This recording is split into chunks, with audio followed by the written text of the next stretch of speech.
Hello mga boss, panibagong araw na naman at panibagong diskarte na naman tayo. Magsa-sideline nga muna ako dito ng construction. At ayan, nilalagay ko na yung buhangin dito sa ating mixer. Grabe, buhangin ko ngayon, tambak.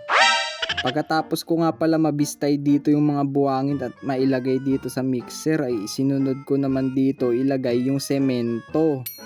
2 balot nga pala ng semento yung ibubuhos ko dito sa mixer para bango-bango. Wow! Marami pa rin nga pala sa ating nagko-comment na hindi pa naka-follow. Kaya i-click nyo na yung follow guys para di ako magalit sa inyo.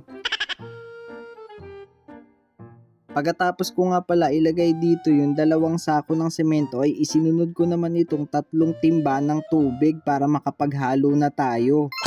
Matapos nga pala ilagay lahat ng ingredients, eto, ting! Maghahalo na tayo. Okay, hanggang dito na lang muna. Baka magalit na si Foreman, puro ako cellphone.